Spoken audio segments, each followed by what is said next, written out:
Hadirin yang dirahmati Allah Subhanahu wa taala, marilah sama-sama kita dengarkan ulama hasanah nasihat agama oleh guru kita, sesepuh kita, Mukarram Al-Baqi Haji Nafif. Karena mengingat waktu nanti dulu katanya dan banyak ibu-ibu, jadi ya kita waktunya lah kepadanya, kepada guru kita waktu dan tempat kami persilakan sekarang. Sallallahu alaihi wasallam. Assalamualaikum warahmatullahi wabarakatuh.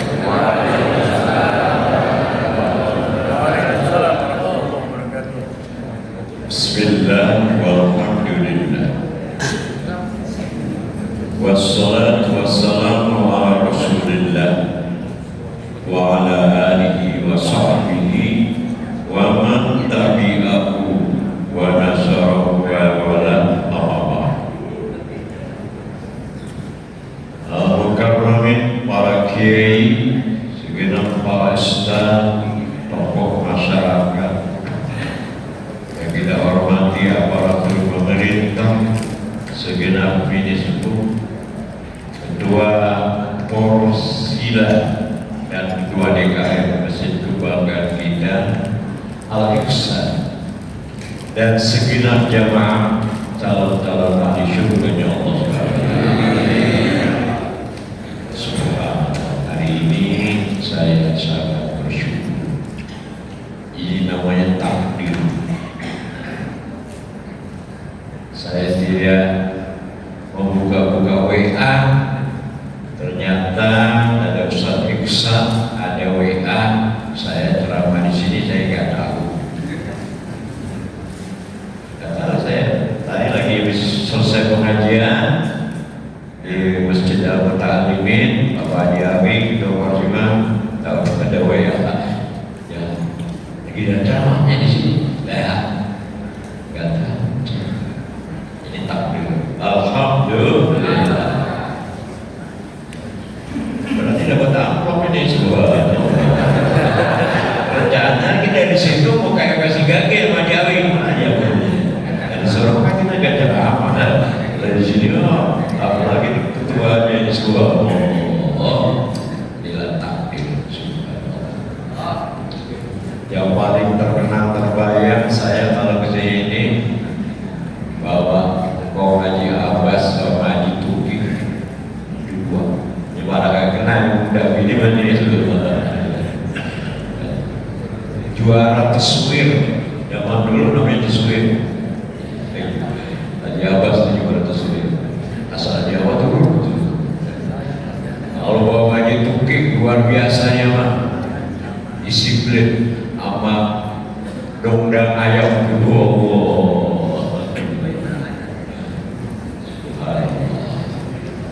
Jadi kalau saya bayangin itu kayaknya tua amat ya. Tolong gue nitip adil lu ya, biar dia betah di sini ya. Jangan gue papain. Dulu almarhum Kiai Haji Yasin Tuki sama Yakub saya yang ngomong awal pesantren di Al-Masturiah Sukabumi. Itu apa dia itu? Alhamdulillah, masih Allah berikan kesempatan hidup. Moga-moga terus panjang umur jadwal. Dan doain penerusnya ini kayak diubahkan ya, agar takwanya menurun ya. Tahu takwanya menurun, taknya turun kau takwa, takut sama bini tua. Jangan mana apa ya maksudnya.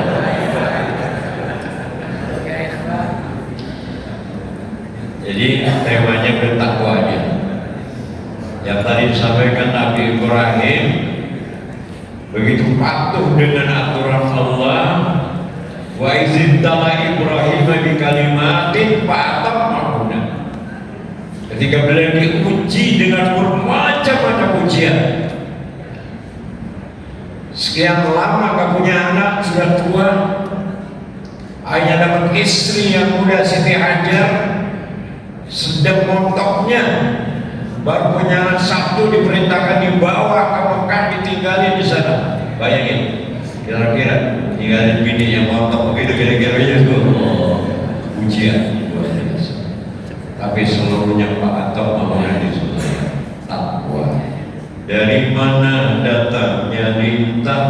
Dari sawah turun ke kali. Dari mana asalnya takwa? Dari iman di dalam hati. Ya dana, ya dana, dana, ya dana, ya dana, dana. Kalau ibu bos ya gitu ya sebenarnya. Ya hati, hati. Makanya yang perlu paling diberesin ini hati. Terus sekalian, saya pernah kedatangan tamu. Ini udah dongeng aja ya, dongeng aja udah. Nggak pakai hadis, nggak pakai apa lah, udah dongeng aja. Saya pernah kedatangan tamu di Yaspi di kampung Sawal. Ada beberapa orang datang, kemudian berbincang-bincang, ngobrol-ngobrol. Ada satu orang namanya Haji Ahmad, sudah haji dia. Tapi dia bukan orang Indonesia, asalnya dari Australia. Begitu dalam perbincangan ngobrol, nama asalnya Stephen. Dari ngobrol-ngobrol itu, Haji Ahmad itu nangis. Ya Allah, Ustaz, dulu belum jadi apa kita, padahal Ustaz dulu. Ya. Sekarang juga kelihatan aja tua, jiwanya muda. Pak Ustaz, saya sangat bersyukur sekarang ini sebagai manusia. Saya kaget dari yang diucapkan sebagai manusia. Nah emang dulunya ente apa? Begitu ya kan ya. Nah ini kajian kita ini. Ya Allah Pak Ustaz, saya dulunya ini mungkin lebih dari binatang. Nah, emang gimana sih sebenarnya? Dari sekian perjalanan hidup dia, dulu dia kerja, duitnya banyak di Australia itu, yang diikuti bukan takwa, bukan aturan agama, yang diikuti nafsu. Saya kerja, saya mau ke hotel mana, saya mau cari cewek yang macam apa. Saya kadang-kadang pulang malam. Bayangin aja, saya ini bukan manusia, binatang Pak Ustaz. Saya tidur dengan sepatu aja saya gak buka. Kalau pagi itu saya dibangunin, jangankan pembantu, emak saya, bahasa orang ini emak saya bangunin. Kalau saya belum bangun, saya manahin, saya cercak, saya maki. Ya Allah, maka saya bukan binatang. Tuh, dia cerita begitu. Jadi kalau kita kaji itu, Islam itu luar biasa. Alhamdulillah. Kemudian ente ini sekarang menjadi Muslim yang memilih taat ibadah. Bagaimana sejarahnya? Pak Ustaz, saya sering detail apa itu film-film ya, dari diantaranya itu saya setel film dari Turki, ceritanya bagus kata dia. Terus ada lagu nggak pakai musik, saya senang banget gitu. Ini suka setel musik kan ya, kadang-kadang gitu ya. Kalau itu gimana tuh dia janganlah aku dirayu, janganlah aku digoda, tak sanggup ku menahan, jalan aja sempoyongan. Dari sekian rangkaian cerita itu ada lagu saya tertarik. Bagaimana? Coba ente. Begini lagunya Ilahi. Allahu Akbar, Allahu Akbar. Lah, apa itu azan? Tapi kan saya belum tahu kan ada begitu. Jadi dia tertarik sama suara azan si Stephen. Makanya di masjid-masjid kalau yang azannya bagus mantap. Saya di kampung apa kalau ada yang azannya agak bagus, ibu-ibu, abah, siapa tadi azan gitu banget gitu. Banyak muazzin itu harus yang top. Stephen tertarik sama suara azan dia. Terus ente menjadi muslimnya ini di mana? Saya ke Turki. Ternyata lagu yang saya senangi di mana-mana itu umat. Lah orang azan. Saya dengerin, begitu suara azan dengerin di mana-mana. Tapi saya belum dapat hidayah. Saya lihat tempat rekreasi, lihat orang-orang muslim di sana. Saya baru senang, tertarik. Belum ada hidayah. Nah, terus ente dapat hidayah di mana? Begitu saya ke Pakistan, ya, ternyata itu lagu itu lebih banyak lagi. Iya, lebih banyak orang Islam di subhanallah. Ya Allah. Nah, terus ini supaya cepat ya, supaya cepat. Ente mas Islamnya tertarik Islam benerannya di mana? Begitu saya mau pulang, saya panggil supir taksi. Ya Allah, itu supir taksi. Jalannya, bahasanya, kesopanannya, ya bukain pintu saya. Pokoknya saya tertarik kepada itu supir taksi. Sini ada supir taksi kan itu? Jadi akhlak itu di atas segala-galanya. Wa innaka ala khuluqin azim. Ya Allah. Nah, terus kenapa ente tertarik sama supir taksi? Pak Ustaz, saya juga belum muslim, saya tertarik saja di akhlaknya begitu bagus. Begitu di perjalanan, supir taksi itu menegur saya dengan kalimat yang sopan. Punten Bapak, bumi abdi teh sisi jalan ieu. Itu bahasa Turki itu ya kan ya? Turki turunan kidul. Bumi abdi teh sisi jalan ieu. Jadi tadi setelah acara Bapak teh manggil abdi, ayah telepon di pemajikan dari bini saya ada telepon bilang kalau nggak ada apa-apa tolong ke rumah dulu, ini ada harus bicarakan sangat penting. Pak, bagaimana kalau mampir dulu? Belum saya juga jalan ini. Oh iya, nggak masalah. Kata ini Stephen, mampirlah dia. Begitu dia mampir, assalamualaikum. Saya kaget, dia supir taksi. Istrinya semua isi rumah menyambutnya, cium tangan semua dengan ya Allah. Nah kalau supir taksi di kita mah begitu sampai kalau ikut bawa duit kan? Ya gitu. Ini luar biasa akhlaknya itu. Akhlak. Akhirnya Pak silakan tunggu sebentar ya, saya ada yang dibicarakan. Masuk dia ke dalam. Begitu udah keluar, Pak terima kasih Pak. Baik, sekarang kita lanjutkan perjalanan. Akhirnya melanjutkan perjalanan. Begitu beberapa langkah di halaman rumah, ada suara yang Stephen itu yang dia suka, azan itu.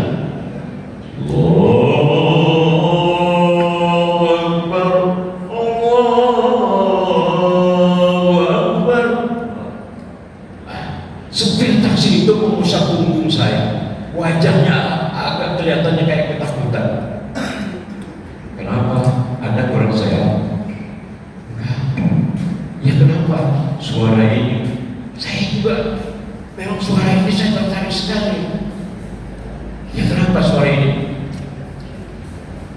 Pak, kalau ada suara ini, kemudian saya rumah di sini, saya ada di rumah, kemudian saya meninggalkan tempat ini, saya akan dibaikkan 3 bulan, tidak akan ditanya oleh Pak RT.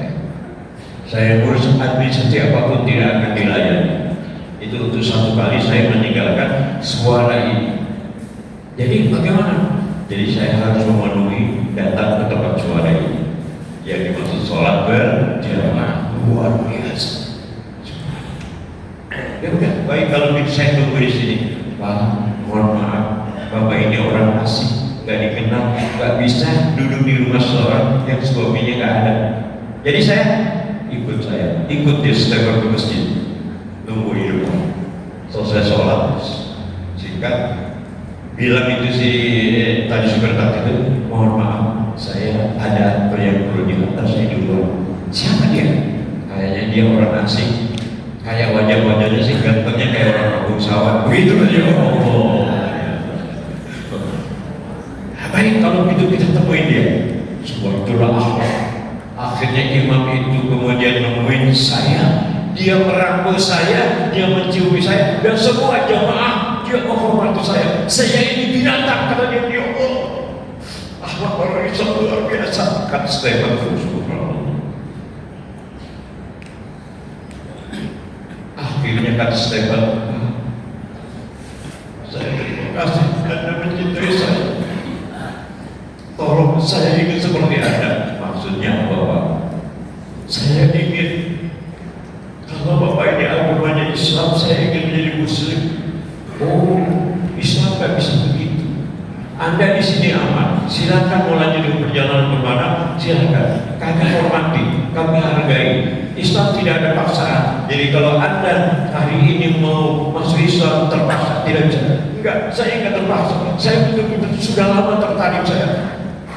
Akhirnya diikrarkan di situ dua kalimat syahadat. Asyhadu an la ilaha illallah wa asyhadu anna Muhammadallah. Dia menjadi Muslim karena melihat akhlak-akhlak orang Islam yang demikian baik. Inilah contoh teladan kepada kita. Jadi jamaah sekalian, alhamdulillah hari ini kita berada di bulan yang mendekati saudara-saudara kita yang akan berangkat haji. Bagi yang belum, mudah-mudahan tahun-tahun berikutnya. Amin. Kita lihat akhlak Islam di sana. Jadi wukuf di padang Arafah itu semacam konferensi Islam tingkat dunia, seluruhnya dari jamaah haji dari berbagai negara itu kumpul di sana. Gak ada pengamanan, gak ada ini jogot tegak lurus, gak ada. Semua masing-masing keamanan sendiri-sendiri. Ini dalam akhlak subhanallah. Kalau nggak sampai kepada Arafah, hajinya belum sah. Walaupun dia habis, ya kalau haji itu roda yang paling mahal itu ya. Belum lagi begitu ratiban, semua dikasihin saham 500.000. Wah, semuanya tinggal orang. Berapa itu biayanya betul? Tapi kalau nggak sampai kepada Arafah, belum sah, harus mengulang lagi tahun depan. Moga-moga saudara kita yang berhaji ini bisa dikumpul di padang Arafah. Itu rekod 7 ulang. Pertemuan Adam dan Hawa setelah terpisah sekian lama, saling mencari kan dalam Al-Quran. Rabbana ya Rabbana zalamna anfusana fa illam taghfir lana wa tarhamna lanakunanna minal khasirin. Menangis mencari pakaian terbuka hanya daun-daunan. Kemudian akhirnya dipertemukan oleh Allah dari jauhan. Itu Nabi Adam melihat ada seorang wanita yang selama ini dilihat pohon-pohon, binatang-binatang, kan manusia belum ada. Baru Adam dan Hawa juga belum punya anak. Kemudian dia Allah, lah itu seperti manusia. Teringat sama istrinya Ibu Hawa, dipanggilin, Neng Hawa. Ya Allah, getaran hati seorang yang dicintai. Kita aja kalau mendengar demenan kita, ya Allah, coba Allah. Ini siapa ini? Lah, kayak suara Kang Adam ini. Kang Adam. Suara itu saling bersautan, makin dekat, dipertemukan di Jabal Rahmah. Di sana, kalau kita nanti kemana Arafah, di situ ada patok dan tidak, di situlah pertemuan Adam dan Hawa. Kalau Adam dan Hawa nggak ketemu, nggak ada Rahmanin, nggak ada Kerismu. Oh, walaupun begini kelihatannya pendek ganteng, keturunan Adam. Alhamdulillah. Ya segitu aja. Semoga kita ketemu lagi ya di kesempatan lain, bahkan di bulan tahun yang akan datang. Amin ya rabbal alamin. Mohon maaf. Wabillahi taufiq wal hidayah. Assalamualaikum warahmatullahi wabarakatuh.